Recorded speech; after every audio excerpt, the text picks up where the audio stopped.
जब अतिशय कृपा प्रभु की होती है तब भगवत प्रेमी महात्माओं का संग मिलता है। सत्संगति दुर्लभ संसारा, संतों की संगति संसार में दुर्लभ है। स्त्री पुत्र धन संपत्ति सांसारिक प्रतिष्ठा पद इनको दुर्लभ नहीं कहा। सुत दारा धन लक्ष्मी ये तो पापियों के घर होए। संत समागम हरि कथा तुलसी दुर्लभ दोए। संतों की सभा में बैठकर भगवत चर्चा हरि चर्चा सुनना ये दुर्लभ बात है। सत्संगति दुर्लभ संसारा, महत् सत्संग बड़ा दुर्लभ है।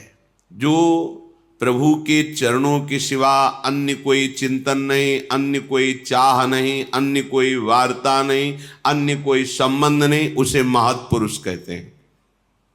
एकाकार वृत्ति अपने इष्ट में सा महात्मा सुदुर्लभा। ऐसे भगवत प्रेमी महात्माओं का संग मिल गया तो कह रहे हैं श्रुतो, सुनो, ध्यान देकर सुनो, मनन करो और उसको अपने हृदय में उतारो।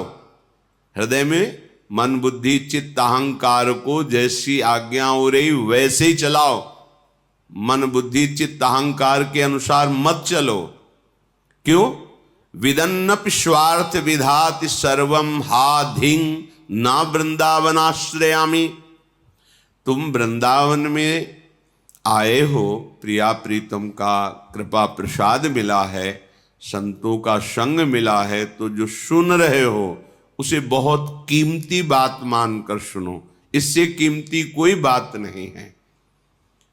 पर हम क्या करते हैं, उस बात को मानते नहीं हैं। तो सुन भर लिया और सुना दिया, माना नहीं तो पर्यो प्रवाह काल के कदापि छूटी है नहीं।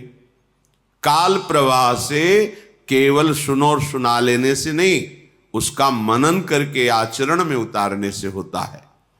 तो तुम जो मनन नहीं करते, आचरण में नहीं उतारते, वो स्वार्थ विध्वंसी भगवत कार्य बिगाड़ने वाले आचरण आपसे छूटते नहीं हैं। इसीलिए करे हा धिंग, हाय इतना बढ़िया अवसर फिर भी अपने को नहीं बना पाए तो धिक्कार है। धिंग, धिक्कार है तुम्हें। प्रभु ने तो इतनी सुंदर कृपा कर दी, मनुष्य शरीर दिया, वृंदावन का परिचय मिला, संत समागम मिला, नाम सुनने को मिला, फिर भी तुम अपने आचरण नहीं बदल रहे, अपना स्वभाव नहीं बदल रहे, अपनी चाहत नहीं समझ रहे कि तुम्हारी चाहत क्या है। तुम्हारी चाहत अल्प सुख नहीं है, महान सुख है। महान सुख वही है जो ब्रह्मा के द्वारा रचा हुआ नहीं, जिसे चिदानंद सुख भगवदानंद कहते हैं। उस सुख की तुम्हारी चाह है, पर खोज दुखालय के भोगों में है। तुम चिदानंद मार्ग जानते ही नहीं हैं, इसीलिए उधर भटकते चले जा रहे हैं। तो यदि हमें सत्संग सुनने को मिला फिर भी सुधार नहीं हो रहा तो धिक्कार है हमारे जीवन को। हा धिंग, क्योंकि तुम आश्रय नहीं ग्रहण कर रहे हो। आश्रय ग्रहण किए होते तो तुम वचन का तिरस्कार नहीं कर सकते, आज्ञा उल्लंघन नहीं कर सकते। नाटक करने वाला आज्ञा का पालन नहीं कर सकता, और जिसने हृदय से स्वीकार कर लिया इष्ट भाव, गुरु भाव, परमार्थ भाव, भगवत भाव, वो कभी स्वप्न में भी आज्ञा का उल्लंघन नहीं करेगा। आज्ञा समन सुसाहब सेवा, ये जो बाहरी बातें हैं इन पर ध्यान न दीजिए।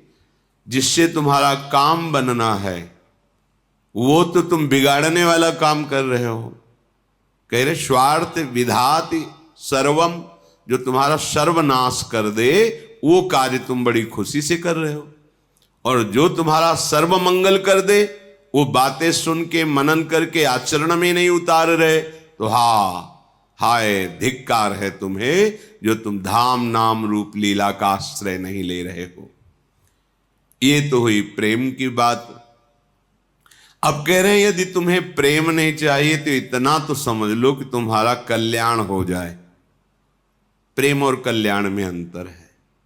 तुम्हें ये दुख न भोगना पड़े, तुम्हें विपत्ति न भोगना पड़े। अगर दुख विपत्ति आए भी तो तुम हृदय में इतने बलवान हो जाओ कि हंसते हुए उसको पार कर जाओ। तो क्या करें?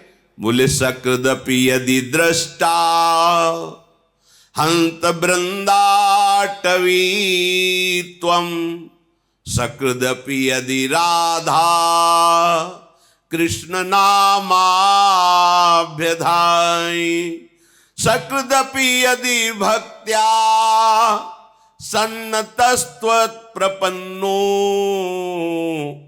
ध्रुवमः तदा मां नोपोक्षतासि। हे भाई, मेरी बात मान लो।